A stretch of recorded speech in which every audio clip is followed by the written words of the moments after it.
Hello, welcome to this video. In the last video, we spoke and saw about relative tolerance and how relative tolerance solved the problem that absolute tolerance couldn't. But while closing the video at the end of the last lecture, I told that relative tolerance had a problem too. Relative tolerance has a problem while working with values closer to zero. Suppose you have a code and in your code you only want to check the values up to 5 precision points. Suppose you have a variable with the name x and you're assigning it a value of 0.0001. You can see that the precision points are greater than 5, and you have a variable with y and that has a value of 0.0001. In both the cases, the precision points are greater than 5. But just because now in your code, you only want to check up to the precision points of 5, and you want x to equal 5 in your case. You want x to be truthy when compared with y. So you want the output to be truthy when both x and y are compared. But while working with relative tolerance, you're going to get the output as false because absolute value of a minus b is going to be greater than the epsilon value. Let me show you. Let me first declare a variable relative tol RELTOL and assign it the value of 0.01 into 100, and I'm declaring a variable tol and I'm assigning it the value of relative tolerance into math.max math.abs of x and math.abs of y. We are multiplying relative tolerance with the larger out of the both x and y value. Now I'm assigning a breakpoint at line 10, at line 9 or 10 somewhere, okay, and instead of the function as equal, I'm going to declare a variable res and I'm going to assign it the value of absolute value of a minus b.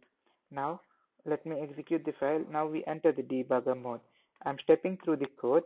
When I step through the code, okay, you can't see the value clearly, but the value of epsilon is 1 into 10 to the power minus 8, and value of res is 9 into 10 to the power minus 8.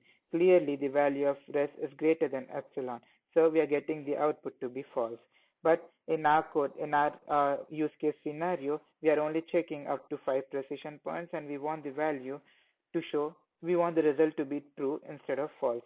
In this case, we are going to use absolute tolerance. We are going to combine both the methods. We are going to calculate the absolute and relative tolerance and use the larger of the both tolerances. That is, we are going to find out the maximum of absolute and relative, and we are going to assign the variable tol with the larger value. Now I'm going to declare a variable absolute tolerance and I'm assigning at a value of 10 to the power minus 5. In our case, we are only checking up to 5 precision points. That's the reason I'm putting 5 in this case. That is 10 to the power minus 5. Now I'm going to check the maximum value of relative tolerance and absolute. Math.max relative tolerance, and here I'm putting the absolute tolerance. So we are assigning the variable tolerance with the larger of the two tolerances. Suppose if the absolute tolerance has a greater value than relative tolerance, we are going to assign the value of absolute tolerance to the variable tolerance. Suppose if the value of relative tolerance is greater than the absolute tolerance, we are going to assign the value of relative tolerance to the variable tolerance. Now let us execute the code and see what the value is. Output is, let me come out of the debugger mode. Let me refresh the page, clear the console, and I'm executing the file again. We get the output to be true. In this case, our use case scenario is working perfectly fine. We wanted to check up to 5 precision points, and we are checking up to 5 precision points, and we are getting the output to be true. Be careful while working with relative tolerance with values closer to 0. In this case, we are combining both absolute and relative tolerance. This is the best approach for you to work with in your code solutions or in your working problems. Thank you for watching this video. See you in the